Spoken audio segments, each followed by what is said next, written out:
coming off of like almost a decade of what seemed to be failure after failure, seeing everything that I ever had or worked for built up to, stripped away, losing a lot of comforts, a lot of securities, seeing my wife, get to deeper depths all the time in her worries and concerns. It was just a really bad year.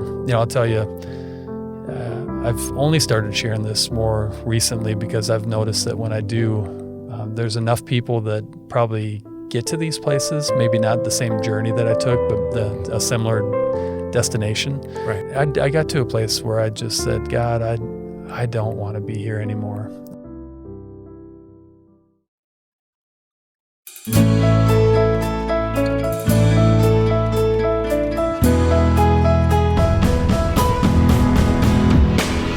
From Fiore Communications, it's How I Got Here, a show of inspiring stories from Tallahassee area leaders, business owners, and neighbors.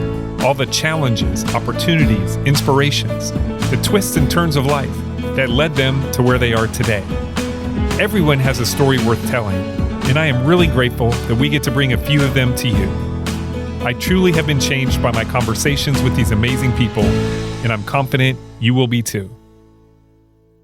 I'm Dave Fiore, and in this episode, I speak with Eric Holman, who is currently the Chief Marketing Officer for Barton Nutrition, but is best known as the creator of Socially Loved and the Local Lovebook. The native of South Dakota and father of 5 is a serial entrepreneur with an impressive record of launching concepts and growing them into highly successful companies. But Eric's story does not have a fairy tale ending, at least not yet. A move to Tallahassee led to significant financial and emotional struggle, topped by a COVID shutdown that closed one business and threatened another. He found himself searching for his place in a world that was not working out as he had planned. Just 3 weeks after wondering to himself if his family might be better off without him, Eric was diagnosed with a life-threatening brain condition that required immediate surgery. Now completely recovered, he says he's grateful for a family and a God who have been faithful to love him in good times and in bad. We started our conversation talking about growing up in a small town in South Dakota. Grow up in a small school, you kind of do everything, play every sport, you're in every activity. Growing up in a small town had its benefits and some disadvantages. For me personally, with the personality I have, it probably caused me to, being that big fish in a small pond can give you a lot of confidence. And if you have the character to go with that, that can be a really good thing.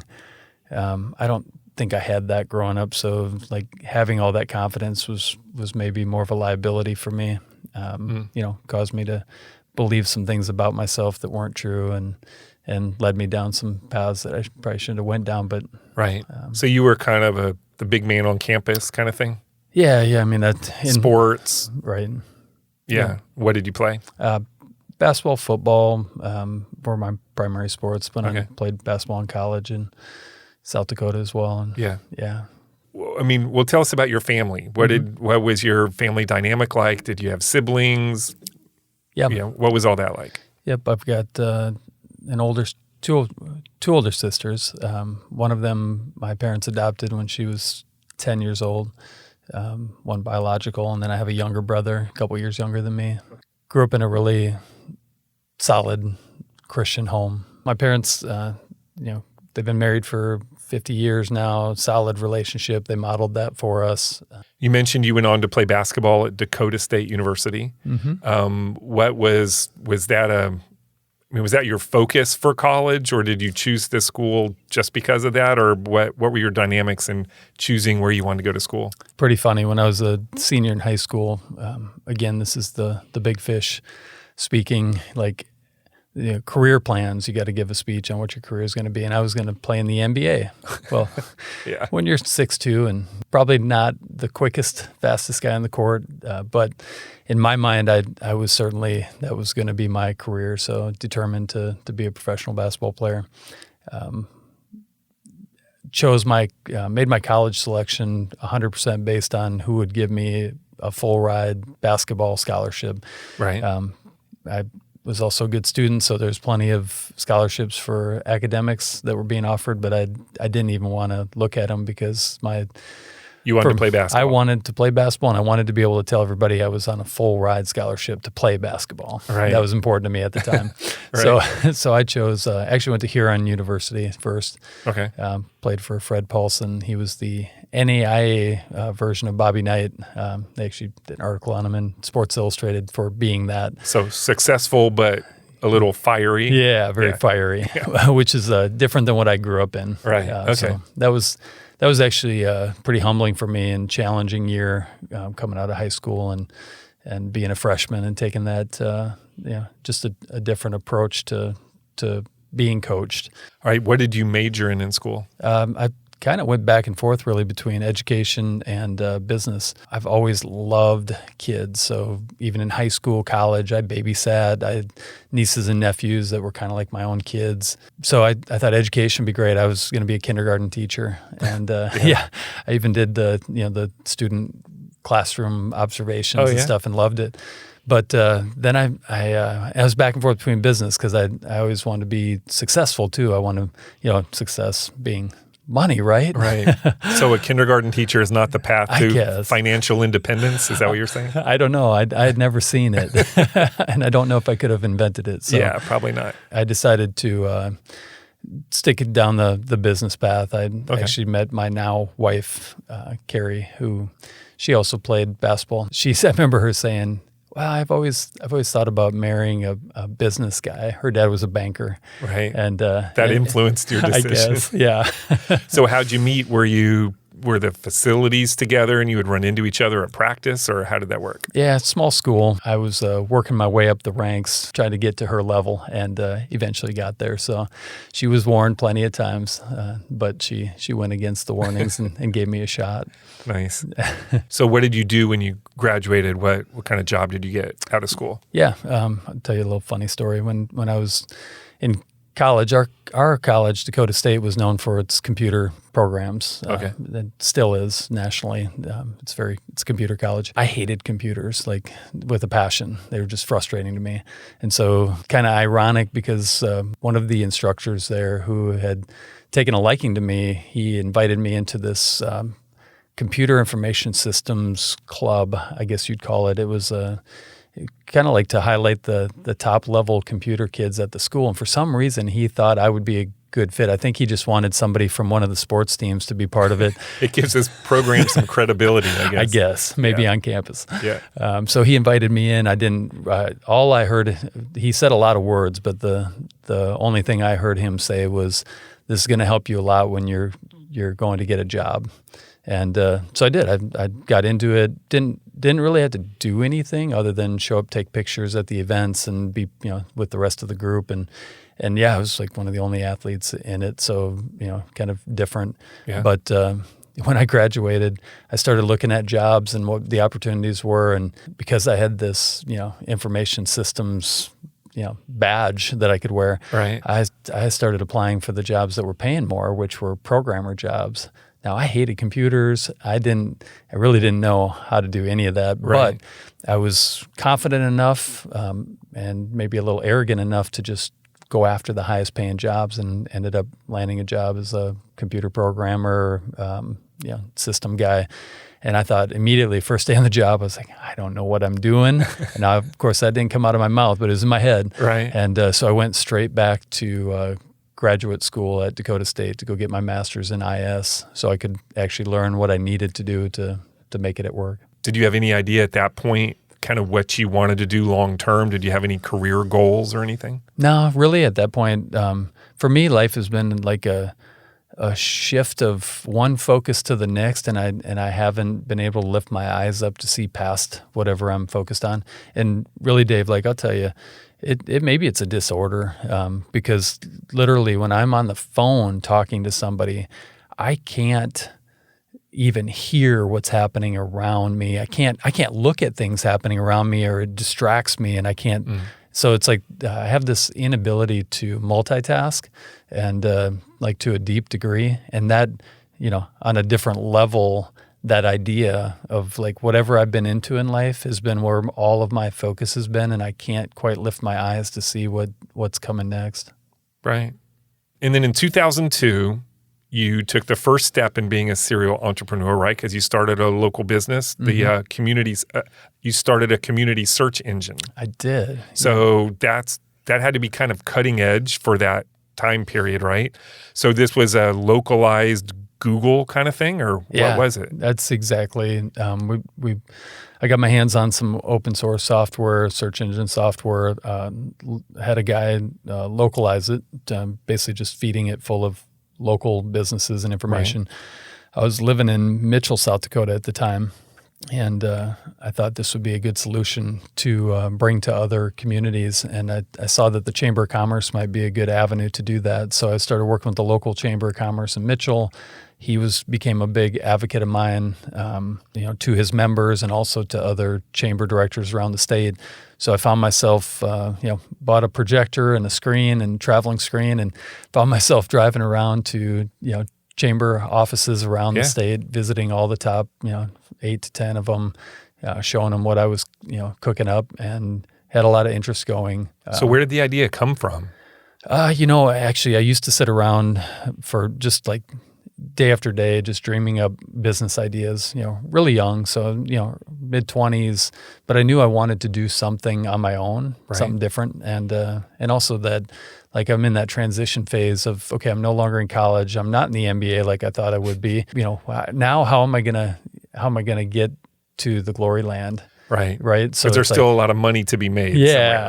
Somewhere I got to find this pot of gold. Yeah. So cooking up ideas, dreaming every night, and this one just sounded like an interesting concept to chase after. We got it rolled out. The community got behind it, primarily because the chamber was supportive of it and respected. Brian Heisel was the chamber executive, very respected man in town. And but then dealing with other chambers, I started to realize that process was going to be really slow because chambers were just moving real slow about new things. And Brian warned me of that as well. He said, I can tell you're kind of a faster moving entrepreneur. This concept is good, but it may not roll out at the speed you anticipate because chambers, he just educated me on how chambers work. Right. More a lot of people involved in the decision-making process. For sure. Yeah. So I kind of pivoted from that concept, sold the business, moved to Sioux Falls, South Dakota, and started up a new business there in beginning of 2005. Right. The Local Best. Yeah. Right? Yep. So tell us about that. That was my next question. Sure. So the genesis of that one was just you see these best of programs all over the place. So it wasn't a new idea. I thought that there'd be a real good way to capitalize on the power of the vote. So built a vote. Had a voting system built, hired a company to build one. We started out with postcards. We mailed out, postcards to every home in town in Sioux Falls. At the time, I think it was 70,000 homes, and each one had a unique voting code on it. They could go online and vote using that code, but you only get one ballot per household. Right. Locally here, we have Best of Tallahassee. It's run by Tallahassee Magazine, right? So part of that model is you can advertise in the magazine, use the logo, and tell people that, remind people that the readers chose you.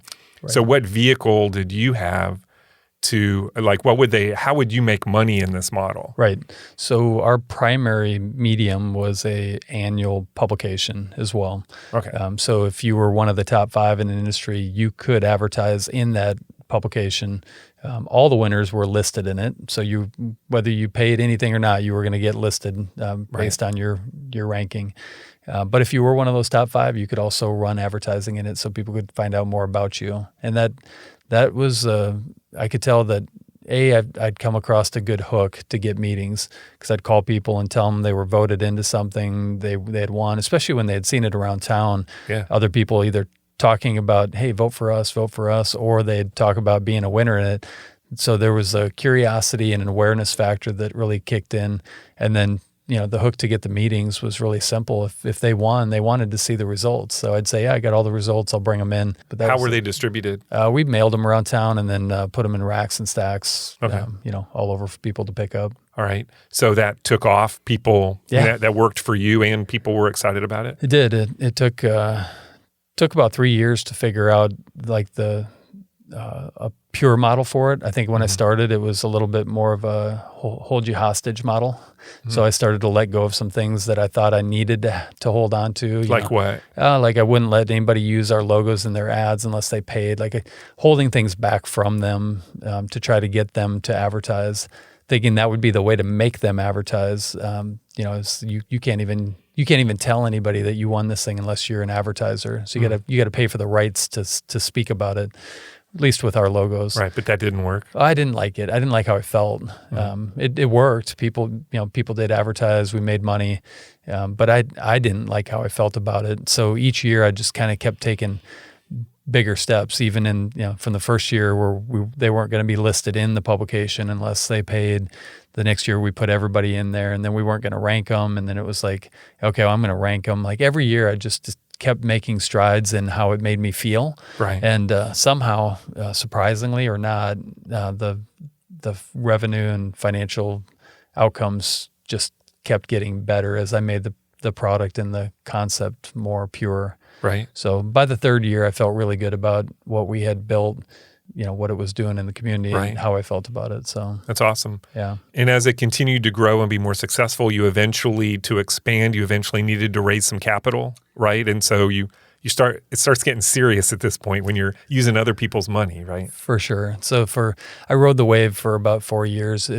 Because it's an annual, I could work hard for a few months, and then I had the rest of the year to play with my kids. My kids were really little back then, so that's when I was in like super dad mode. Yeah. Could play with my kids all the time, take them to all their events, bring them to school, be at all their activities, and then also, volunteer for different ministries, organizations that I was passionate about. So it gave me tons of freedom financially and with my time. And so I did. I rode that wave for a while, 4 or 5 years. Yeah. And then I was having breakfast with a mentor of mine who I got connected to, and no agenda at all. Just we were having breakfast, every other week or so. He happened to be a VC guy. He had a venture capital fund, a few of them that he started and ran. And one day I was telling him, I'm just kind of bored with what I'm doing. Like it's been going for, several years now. I feel like it's not challenging. Right. I want to do something new. What do I do at this stage? Like, you're a smart business guy. He's like, well, Eric, that's what I do. Like, we fund businesses. We could buy the business from you, because he knew about the business. He lived in the city I did, and everybody knew about it. He's like, it's a great business. And, we've talked through the numbers. He's like, it's a really good business. And we could buy it from you, and we would then expand it, and, or we could buy a part of it from you, and we could expand it and you'd be able to just come along for the ride, or we could invest in it with you, and you could stay in charge of it and run it and grow it. He's like, there's all kinds of ways, things that you can do at this point because you have a good business. And I was like, wow, that's interesting. Never really even had given it, really never gave it a thought. He got my wheels turning, and that was 2010. By early 2011, we were pulling together a fund for it and getting a team ready, and I was finding guys to help me go expand the concept. So to move into other markets. Yeah. That was the plan. Yep. So found some guys, really great group of guys. It was really a fun season, that I went through of pulling together that team and going out, because we were, we made the decision to go tackle some markets down south. I was in South Dakota at the time, Sioux Falls. Right. We had to rebrand the concept because of trademark issues we ran into. We called it Locals Love Us. We kicked off 5 markets down Texas, Louisiana in that first year. And my growth, in my mind, the growth model was like we were on the stick part of the hockey stick, not the flat part that you hit the puck with. So I was like, we got to get to 40 in the next year, and like ultra fast growth. we didn't have the capital to grow like that, and should not have poured that kind of capital on it. It wasn't ready. So we slowed things down. We tried to mature the markets we were in. We did find that a franchise model was going to be a better model for this concept, with the type of local commitment that it took. Right. And so we did a pivot in there from corporate owned to a franchise model. During that time, I'll tell you, like I met one of the best mentors I've ever had, Jeff Agater. He had started and run a company, a card services company in Sioux Falls, grew it to, $60 million. It was a great company. He sold his part out, and then at age 52, I think he was, came in and met me while I was, trying to run this company that was. It's a big change for me, right? I'm used to just being almost a solopreneur. I had a couple employees, but the companies that I had done to there was mostly me and a few people around me that were helping out, mostly part-time. And now I had a team of 30 and, got executive team and it's just a different ball game. So they brought Jeff in to talk to me. I think they needed to try to find a parent to bring along the child here. And and he met me and he said he felt like the Lord was calling him to help me. And so he came in. He became my president of the company. And really, looking back on it, it's like Jeff was the guy that was running the company. I mean, they gave me the CEO title so I could feel like I was important. Right. Well, and it was your baby to start with. Yeah. So. Yeah. But Jeff came in and delicately ran the company with me. I learned a ton, and we still have an amazing relationship. He's one of the guys I go to whenever I'm down or up or in between. I'm looking to him for advice and to share wins with. So the company's growing, things are doing well. You've got the management side taken care of, by bringing in Jeff. And so that's all good, right? Yeah, it's okay. I think the reason I brought Jeff in is because our ambitious growth plans were not taking, they weren't coming to fruition as fast and the way that we had planned. So although we were expanding into markets, we weren't profitable in them. So we're still trying to find profitability. And the more markets you add, and if you haven't broke into the right side of that equation, the more debt you're taking on and more rounds of potential equity you're going to do. So it was a little bit hairy there for a while, which was really helpful to have Jeff come in and help us get through that. We did settle things out, things leveled. We were able to find, profitability. We could start to expand again. And then at that time, as we were really tight, trying to cut some costs, Jeff asked me if I wanted to go get back down, get into the markets and get my hands in it closer. Because I'm really a product guy at heart. Like I really like to invent and create, and I got a million ideas. And so being disconnected, being in Sioux Falls and all these markets are down away from me, is like, would you want to go where be the closer action to one? is, right? Yeah. So I was like, I actually probably like to take this down to another territory and expand it. So I started looking at the Southeast down here and the markets that were the right size and everything. And my wife and I, we prayed about it. We actually ended up rolling the dice on it, which is crazy. I said, if it's a 3, we're going. You mean literal dice? Literal dice, yeah. I picked one up off the counter. It was laying there. I said, if I roll a 3, because you pray about things a long time and you're asking for signs and you want a piece about something. And we were kind of feeling like it's either Tallahassee or it's Colorado. We're looking at Fort Collins. Right. And like, all right, if it's 3, it's Tallahassee. 4, it's Fort Collins, and if not, we're not going anywhere. I rolled a 3. I picked it up and rolled it again. It hit 3, and my wife grabbed it and rolled it again, and it hit 3, 3 times in a row. And so, all right, well, statistically, the chances of that are pretty low. I will say. Yeah. So we, being maybe foolish. I don't know. We're supposed to be children, right? Foolish like a child. Right.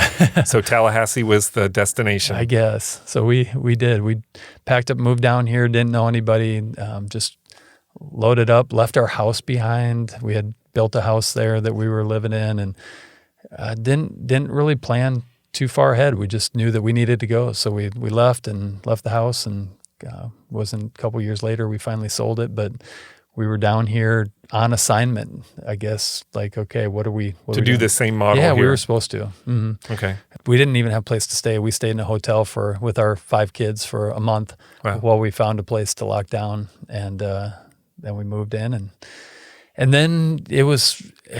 I started to work on getting the business started here, and I just was struggling with it. I was struggling with the concept. I was struggling with a lot of things. I was really going to maybe a place in my a season in my life where I was going deep into my faith. I think, looking back, I think that's what was happening, because I was starting to struggle with some altruistic things about the concept that now I look at and I'm like, oh, that really wasn't that big of a deal. But at the time, I was just struggling. So that it wasn't altruistic enough? Yeah, for sure. Like I kept thinking, God, this program is all about like, it's a popularity contest, and it's all about, giving people, people bragging about being the best and best. And just for some reason, I was just like feeling nagged by it, and I couldn't get over it. So my wife is like, well, why are we down here trying to do something that you're not excited about? Like, that doesn't make any sense. Right. She doesn't want to hear me complain every day, because I will if something's bugging me. Right. And, so yeah, I started to consider that maybe it wasn't for me to continue, and soon enough I got a strong nudge from the Lord. I was praying in my office at my house one day and whiteboarding out ideas for that concept, and all of a sudden a new concept came to mind as I was dreaming. And I won't tell you the whole story, but like supernatural, felt like the Lord was right there speaking to me. A few events that happened that, He had them happen where you just go, okay, God, this is you.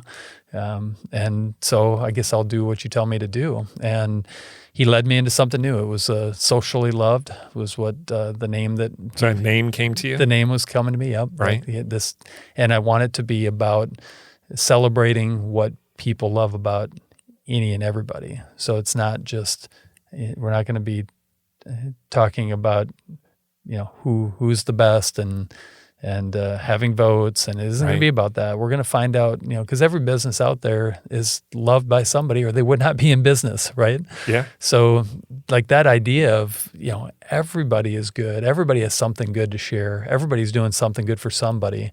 Let's go find the really good things that are happening, and let's try to promote those. Well, that turned out to be a heck of a journey.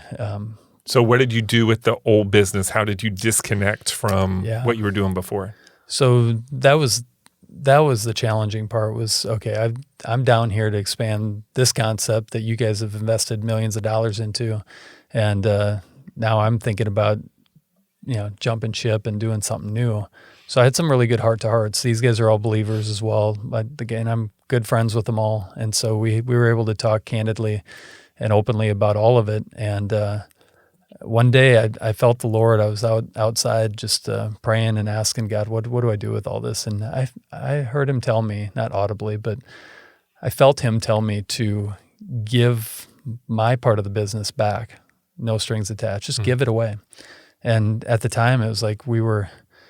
like, that's all I have. I've invested everything I have into that business. I don't, I've left my home in South Dakota. We don't have that. I don't have anything. Like, why would I give away something that, is my only, it's 7 figures of net worth, and it's all I have. And so I went in and told my wife that, and that day supernatural signs came our way that day, and clear. For my wife, she's 100% security-based, and I'm 100% adventure-based. So we try to find the middle on that, but you can imagine for someone whose like deepest human need is security and consistency, that's really hard to hear, is like, we're going to give that away. But when God made it clear, we both agreed, that's what we need to do. So we did. We gave back our shares in the business to all of the investors that had participated up to that point. And we decided to go off on a new adventure. Okay. So you come up with the idea for Socially Loved. You have an idea of celebrating what's great about all businesses. So what was the process of developing the business model, figuring out how you were going to do this? So you're not starting from scratch, right? I mean, you're pivoting an existing concept in your head. You're just kind of making it more accessible and more kind of an even playing field for everybody to participate. Yeah. So what was that process in figuring out what that was actually going to look like? Yeah, very iterative. Just like started to dig into what could it look like? What are all the options and paths we could take down to monetize it?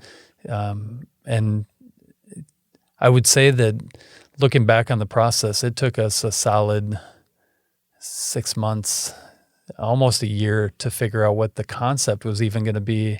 During that time, I brought on a good friend of mine as an investor in it because we needed capital, for runway. Right. And I put whatever I had left, I put into it as well so that we could try to get this thing going. And yeah, we burned through a lot of cash trying to figure it out. We tried several different things, and it was just like test and observe and modify. And we finally got to a place where we had to just roll forward with what we had, which ended up being another print publication. Right. I would say the concept being an unusual style of advertising made it hard. It was in print, and this is back in 2014, 15. Digital, I mean, everybody's thinking a lot about digital, and lots of people are moving budgets to digital because you could track it and all. And so, we just had one obstacle after another one kind of piled up in front of us with it. And it made it very challenging to make sales, even to the point where we did a pray and pay to get one of our issues filled, where we just told people, hey, you pray about it and pay what God tells you to pay. Wow. Yeah, which didn't work out very well. God was not on our side on that one. God was not telling people to pay very much. No, right. And this is actually, I'm not going to get into I'm not emotional about any of this stuff anymore. Feel like what I've been through in the last year or so has kind of numbed me. But when my wife talks about any of this stuff, your microphone here would be wet. But these are hard times.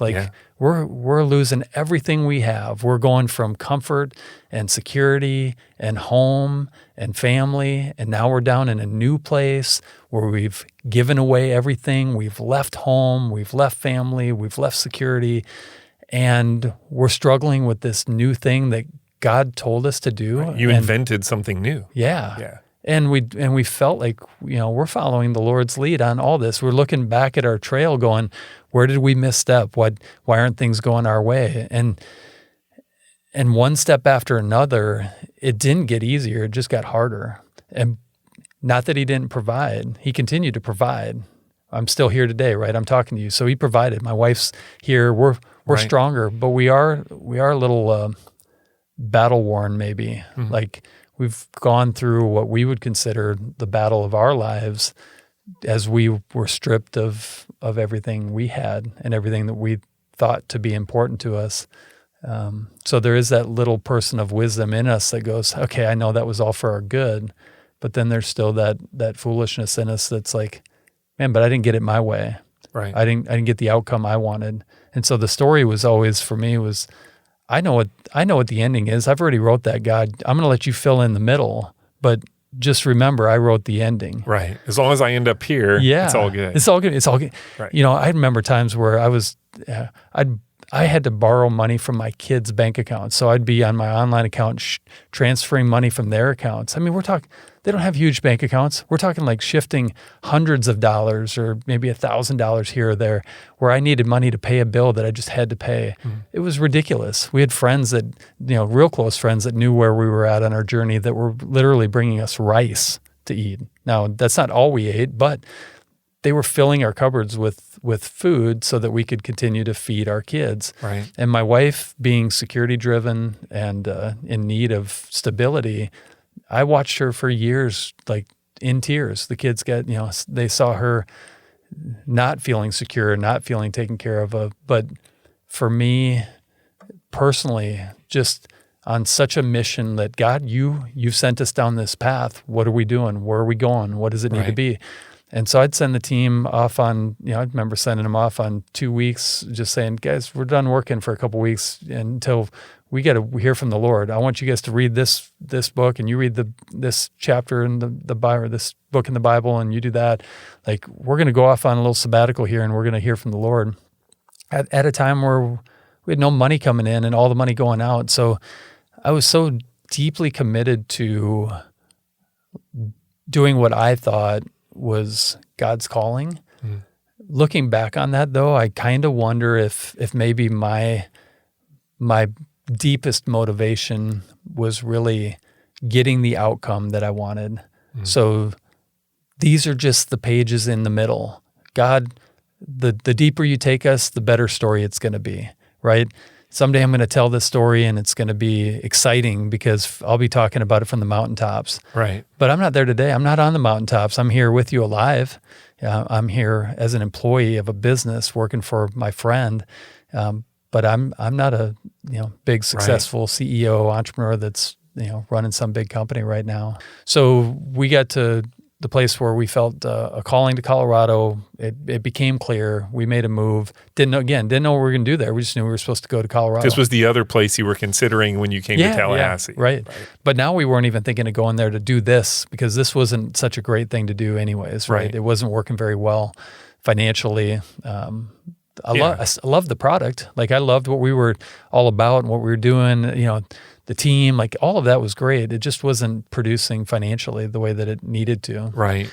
So we knew we had to make a change, and and with us feeling a calling to leave to Colorado, that was perfect. We had two people here that were in the business with me that were, capable of running it and doing it, and looking at the budget, this business would be successful and support them.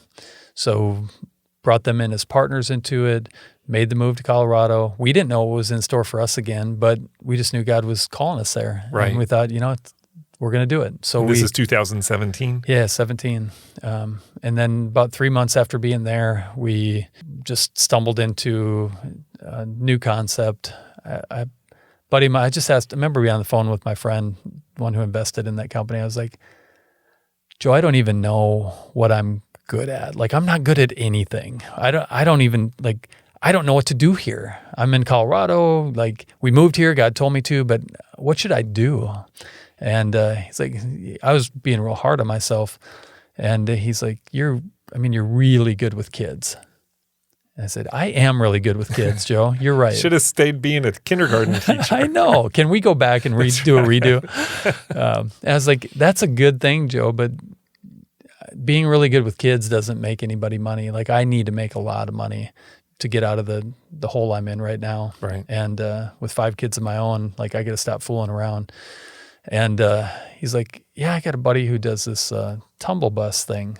And I was like, and he goes, that might be a neat business for you to think about. I was like, tumble bus, tell me more. So I got excited.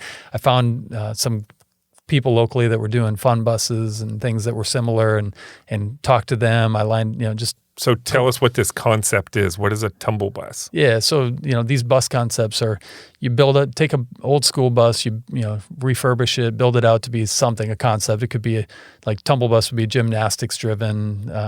Fun buses would be fun. You'd have different. So they drive up, kids come in and do something fun. Right. It's their outside activity. Right. So you go up to daycares, preschools. You bring kids out in waves and entertain them. Teach them whatever your model is, and then parents pay for that because they don't want their kids just sitting in the daycare center all day bored. It's a cold weather state thing to do, right? It's probably better, yeah. So I thought, God, I don't want to do a tumble bus or I want to do like all sports, and I don't want a bus. I want like a huge 10-foot. I want a gym. So I went and built a tiny home that had 10-foot ceilings in it. It was 40-foot long. It was huge. It was like a little gym that you could drive up, and then made it super fun, like, on the inside walls, put all the characters and a projector that projected on the walls. And it was amazing. First version was a typical version 1. It's like, it was awesome, but I could find things to make better on it. So we built a second one, sent that one to South Dakota with a guy that wanted to run the concept there. Built another version of it that was ours to use in Colorado. So my wife and I did that for about a year. And it was called My Sport Fort. Yeah. Right? Yeah. I actually Googled it, and found it on YouTube. Oh, you did? And watched the video of the kids playing and you talking about it. Yeah. It seems pretty awesome. I mean, those kids, I don't know, maybe they were paid actors, but they look like they were having fun. They love the sport for it. Right. I So mean, explain the concept. yeah, pretty simple. New sport every week, cycle through a dozen different sports. That way kids get introduced to everything. I mean, everything. We do lacrosse. We have all the kids' sports gear in there. So, so on the weekend, we'd set the fort up for whatever sport it was going to be for the week. Right. Sometimes there was turf down, Yeah. sometimes like a basketball court or something. Yeah, we had 6 turf sports and 6 court sports. Okay. And then we would just cycle through those sports. And then on the weekend, we'd set it up for that sport. During the week, we'd take it to all the different daycare centers and preschools that we had lined up to be on our route and, market through those channels to get the kids signed up. And when kids saw the sport fort pulling up, they'd literally be at the window screaming, sport fort, sport fort. It was amazing. And being a kid guy, like it was funny at the end of our days, like, because my wife and I were doing it ourselves. We were just, we'd drive it around, run the sports with the kids, shuffle them in and out. And at the end of the day, which, was usually nap time for us because kids lay down after their lunch or lunchtime, I'd be like, I can't believe people call this stuff work. Like, this is fun. Right. So we were having a blast. You felt energized, fulfilled. Gosh. Yes. Everything's, as far as like yourself personally, this feels good. Yeah. Right? Yeah. Feels good.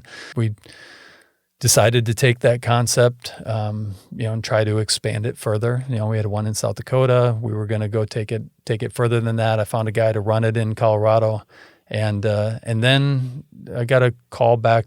Felt a calling back to Tallahassee. So my wife wanted to move back. We prayed about it for a long time until we got the answer to move back. Hey, everybody. Just a quick reminder that this episode is brought to you by Fiore Communications. Just like people, every business has a story to tell, and we've been helping our clients tell their story since 2001, because who you are as a company is just as important as what you do. To learn more about how telling your story can make a difference in your business, visit fiorecommunications.com.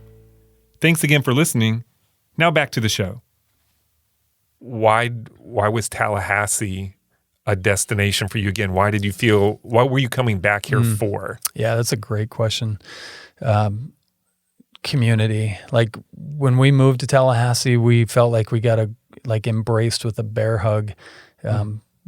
Our neighborhoods, our schools, the church, just the city as a whole, it like pulled us in.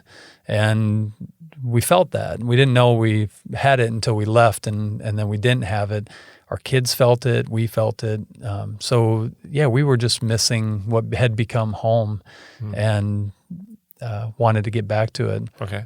All right. So you come back to Tallahassee to vocationally, business-wise, what are you planning on doing when you get here? Yeah. So at the time, the Social Love business was going through transitions, needed me back into it again. So that was, another good reason to come back was to come plug back into it. Dove back in, started to kind of not reimagine the concept, but make some modifications to it. Right. And we're now it's the Tallahassee Lovebook. We've kind of moved away from the Socially Loved name and some of the stylistic, legalistic things that we were doing. It's still the same core in that we want to celebrate businesses. We want to celebrate the people behind them, but like being super rigid on a lot of the things that I used to be so rigid on. I've let go of a lot of that and realized there's a lot of ways to celebrate people and places. And so it feels a lot better now to people, feels better to me. I think we've found a better stride with what it could be. Okay. So you moved down here and you're kind of getting your feet underneath you again, and then COVID hits. Yeah. So, what a challenge. Yeah. Especially in a business like this. Right. So kids aren't piling into Colorado, right? Or South Dakota. Kids aren't piling into buses through COVID. Right. That's over. Right. Or trucks. So that completely shut down that business. Yeah. Right? Yeah. And you still had a financial stake in that, right? Yeah, it was my business. That was your business, right? So that ends. Mm-hmm. And then it also impacted because a lot of the businesses that would participate in the Love Book or Socially Loved were struggling in some of like a lot of hospitality clients, and they're having to shut down. Right. So what happens? I mean, you're back to no money again. Right? Oh gosh, yeah.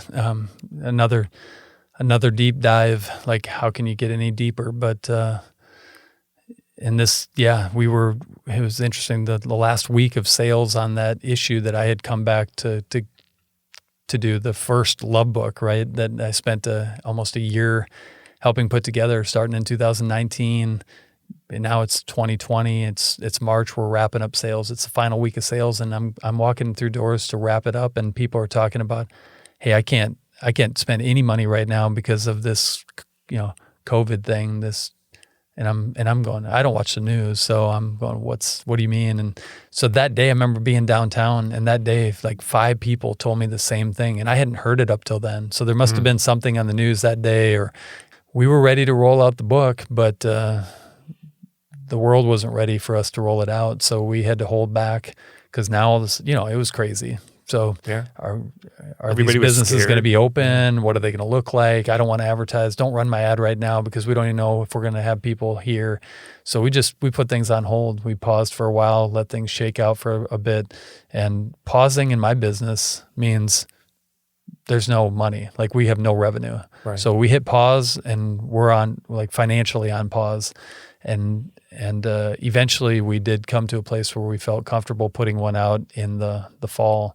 But I mean, it was still pretty early in COVID.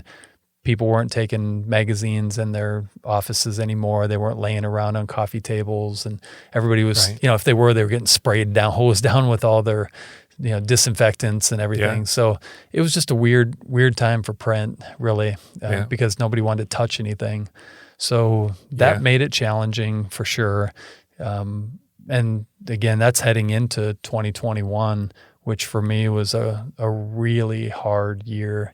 Coming off of like almost a decade of what seemed to be failure after failure, seeing everything that I ever had or worked for built up, stripped away, losing a lot of comforts, a lot of securities, seeing my wife, get to deeper depths all the time in her worries and concerns. It was just a really bad year. I'll tell you, I've only started sharing this more recently because I've noticed that when I do, there's enough people that probably get to these places, maybe not the same journey that I took, but a similar destination. Right. I got to a place where I just said, God, I don't want to be here anymore. I didn't want to do anything to myself. I didn't have a plan to leave the earth, but I really would have just asked him if he could just take me. And I got good life insurance that'll provide a lot better than I can. My kids they don't need me anymore. This is all my self-talk, right? Right. Kids don't need me anymore. They've grown out of me. What am I even here for? And so it wasn't but a week later, I started hearing noises in my head that fast forward 3 months later, found out that I had a brain condition that needed to be operated on, a pretty severe one. And so my requests of the Lord were appearing to be maybe granted. And what did you think? Did you think there was some kind of answer to prayer at first, that you had wanted that, and now, you're going to be afflicted with this condition that could take your life? For sure, yeah. And I spent a lot of time with my pastor. It was interesting that whole year, 2021, I'd been meeting with my pastor, David McNeely at Wildwood, great guy. Every week, we're having a weekly meeting every week. He would help me because I was struggling. And so he helped me kind of walk through those thoughts of like, did you bring this on yourself, or, what this is. And so, yeah, I fully believed that I was getting what I had asked for, and that there was calamity coming. And I didn't know if it was going to be like certain death, or if there was going to be a part of me that would die, or maybe I would come out of surgery and not remember some things, or not remember anything, or, who are my kids going to see when I got off the table, that kind of stuff. And, and my wife, like, would I be functioning, full functioning, partially functioning, or not? Just all those questions were up in the air, because this this operation is fairly unique and even new. The guy who did it for me learned under someone about 8 years ago a new way of doing it. And so was it a growth, a tumor, or was it what was going on? Simplest way to think of it or to describe it would be my main artery going up to my brain, up through my neck, was branching off into the vein, the jugular vein next to it. So they call them fistulas, but they're little connections that just grew. So I had like over 100 little connections from that artery into the vein. So my blood that was trying to get up into my brain through that artery was going straight into the jugular back down. And so it was bypassing the brain to some degree. Right. So I still had blood flow from other areas, but that was affecting it. And the worst part about it is your veins aren't constructed to handle that kind of pressure. Arteries are stronger for away flowing hard pressure blood, and veins return it back. So they're more delicate. So the concern on that is, you can burst things. And that was the noise I was hearing. It was right by my right ear. My wife could even hear it listening into my ear at times. It wasn't all the time, but it was at times. So that was scary. That was scary, and it was a really, really hard month when we found out, when I had the angiogram, and he told me what it was. He told me how severe it was, and we had a month really to prepare for the surgery, and get things kind of in order for that. So, yeah, those were. So what was the prognosis for you at the time? I mean, was he confident you'd be okay? Well, he had done 5 other surgeries like this in the past. Two went well. 2 didn't go well, and 1 had a stroke on the table. Wow. So it was kind of like a 50-50, shot. And mine was a severe version of that. So it wasn't like, we real got concern here. Yeah, there's definitely concern. Yeah. So what was how were you dealing with this emotionally and the struggles you were having, and now you're in this literal fight for your life? How has that shifted your perspective on everything? Yeah, it was kind of crazy because, again, we were kind of connecting, business to life and how everything intertwines. Here we are a year later after we've released our last issue of the Love Book, and now we're coming up literally on the month that we're supposed to put the next one out, and I'm going in for a brain surgery. Well, the last thing I want to do in my last month, potentially my last month here, is spend time out selling ads. Right. So I pushed pause on that right away, and all my clients were very, very, very understanding and supportive and prayerful, and none of them left me. Every one of them just hung in there and said, "We're behind you." So I pushed pause. It gave me time to get things in order, and that was really hard. It was hard emotionally, grappling with the Lord on it, begging Him not to listen to my former self, but to hear the new version of me. Right. Like trying to convince myself that there was a new version of me too, that that I'm not just like crying out in the moment, but that maybe there really could be change in me. That was difficult, telling my family what had really happened, so that they would know that these things happen even to your dad, who they believe to be one of the strongest guys in the world. Which I imagine you had to feel at that point that the thoughts of that your kids didn't need you anymore was a lie.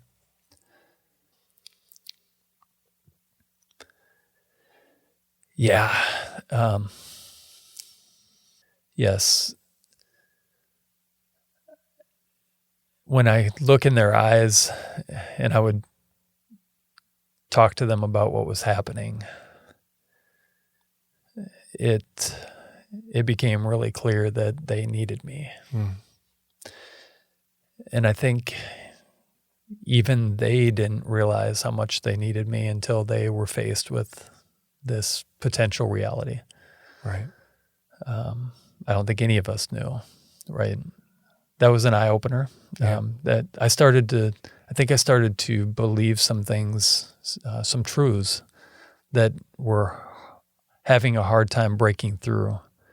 And, the truth that my kids need me. They just need me in a different way now. Right. They need my patience. They need to see me model what they're going to need to be modeling as they are about to become young adults. And then my son, like I said, he's 20 now, but he turned 19 and he needed me all of a sudden because he's out living on his own. And now he's thinking about things he never thought about when he was cooped up in his room playing video games. Now he really does need me and he wants me. Yeah. So God started giving me, all of a sudden, these clues that there was a deeper truth. And I started to grab a hold of them and started to believe them. And that's what made me, and I saw how much my wife wanted me here, even if I couldn't provide the comforts she was used to, if I couldn't provide the security she wanted, it didn't matter. She was willing to, she would rather live without any of that than to lose me. So going back to your kind of, basketball, big man on campus, all the way back to high school and college and success in business, part of you believed that your wife, your kids loved you or wanted you for what you could give them or what you could provide, instead of accepting that they loved you just for you or needed you just for you. Yeah, for sure. It's a performance-based mentality, and it carries through in my walk with the Lord too. My mentor, Jeff, who I spoke about, always reminds me, Eric, God loves you. Jesus is enough. Jesus, look at Jesus. That's all you need to look at, and that shows you how much he loves you. For some reason, I have a hard time accepting that the truth of that. I don't know what it will take for that one to break through fully. The unconditional aspect of it. Yeah, for sure. Because I don't deserve it. I haven't earned it, and that's what grace is. But it's hard to accept it. So I'm on that journey right now. I haven't fully grasped that truth yet. But thankfully, I was able to get a hold of the truth that my kids love me, that my wife loves me, and that's a pretty good start. Yeah, right? It's a good start. Yeah, they kept me around. Yeah. All right. So your surgery was November 1st, 2021. Obviously, it was successul. Grateful for that. What was life immediately like after that? Because you're obviously there's some healing going on, but you're still in kind of the same situation you were before all this happened. So how did you deal with all that? Yeah. Up until surgery, I had never been willing, you think about 10 years that you go through financial hardship. During that time, plenty of people had whispered in my ear, and some probably shouted, and I was just tuning out this idea of why don't you go take a job for a while? Why don't you go work for somebody else for a bit? Just get your feet back under you. And I wouldn't hear it. I would not listen to it. That would be failure to you. That would be death. I would say I would rather die than take a job, which is crazy. I know anybody listening to your program is going to be like, oh my gosh, what's wrong with this guy?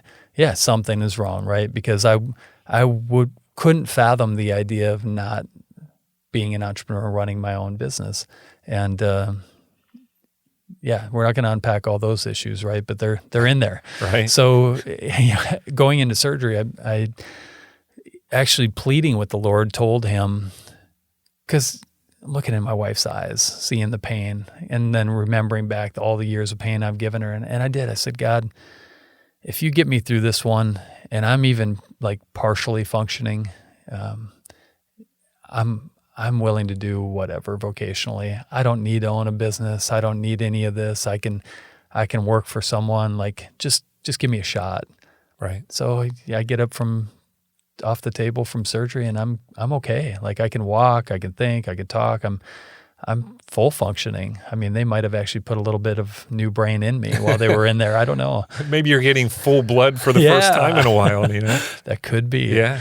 But I immediately just stuck to that promise. I said, all right, I'm going to go find a job. So then all of a sudden, I'm sure my wife was like, what is with this guy? I'm all in on getting a job. I'm applying and interviewing and looking at jobs everywhere. I'm just job. Right. Because I'm all in, focused on a job. Right. And I need a job because I've pushed the Love Book back. It's not, again, the model wasn't providing enough for us anyways. So it's like I had to kick that can down the road again so that I could provide for my family. Right.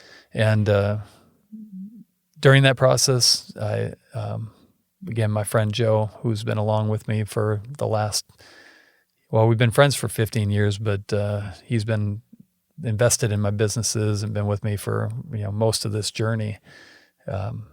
His business was going really well during COVID. It's an online natural health business, so helps type 2 diabetics and people with high blood pressure, and and does it all online. So COVID was a pretty good thing for online businesses. And his business had grown a lot, was continuing to grow, and he said, I could really use you in my business. So we worked that out. We can give a little plug for it if you want to. Yeah, BartonNutrition.com. He offered me an opportunity to come help him run that business, take over the marketing, and so I did. How's that going? It's amazing. It really is. I love what I do. I love what the company's all about. I love the team, the culture, you name it. It's been amazing. In the process of that, my wife has stepped up to take over the Love Book business. Right. So it's still going, right? And now Carrie's running it. Yeah. Yeah. My kids jumped in this summer, while Dad was kind of going through all this transition and trying to get our feet back under us. My kids have jumped in, 20-year-old, 18-year-old daughter, and they went out, they met with people, made some sales even. Yeah, it was great. Nice. Yeah, it was awesome. That must have been a moment of pride for you to see them out there doing that. So good, yeah. Now, was it hard for you to be that close to it and not be involved in it? Yes, and no. Yes, because I've been so committed to it for so long, and because the genesis of it came through me. Right. No, because I actually enjoy. I'm finding joy in seeing them do something that is fulfilling for them. Right. They're growing. They're enjoying it. They equally love what it stands for. They love what it's about, and they love our clients, our advertisers, and so. Right. It's actually been really fun for me to kind of step back and see it from a different vantage point. And being the all-in guy I am, like now that I'm the CMO at Barton Nutrition, I can't stop thinking about it. Like I sit up at night reading, blogs and listening to podcasts of all the marketing stuff I can do to try to get our products out there. So like I'm so focused on that and what we're doing that it's really been, that part of it's been pretty easy. Yeah, that's awesome.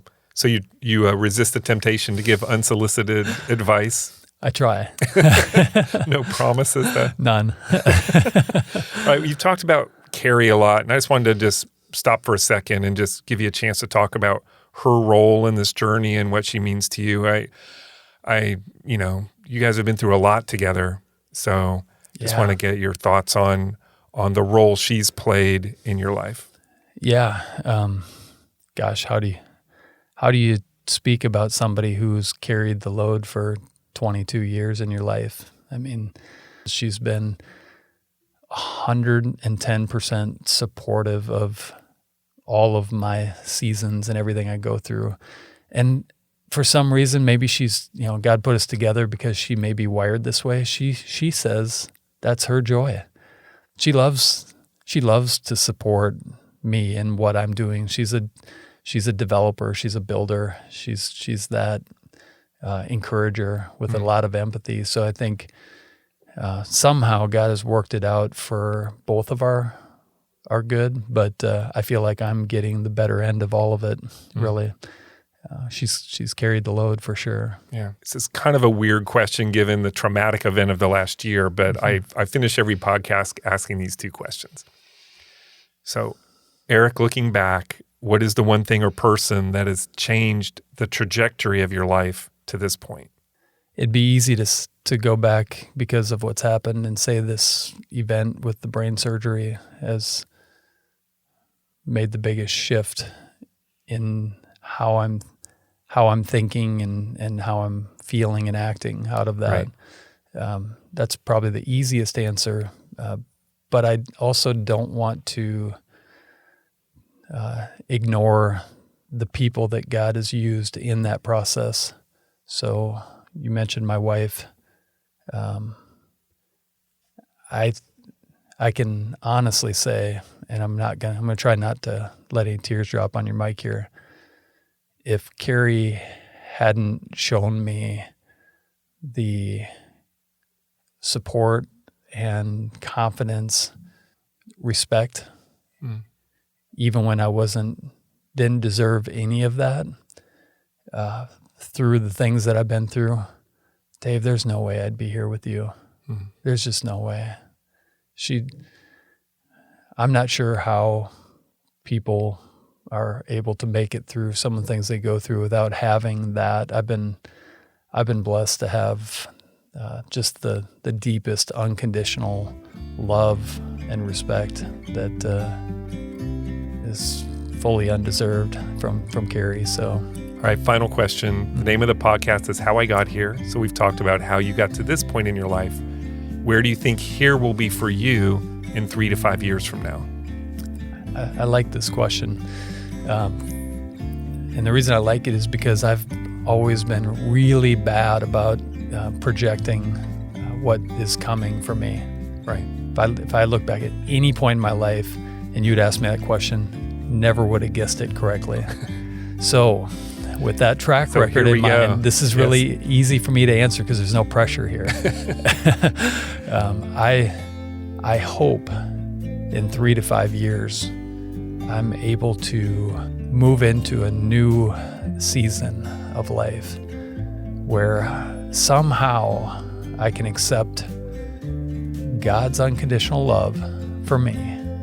Somehow I can get that because I know people who have it, and I'm fully envious of it. I want that, and 3 to 5 years should give me enough time to get there, right?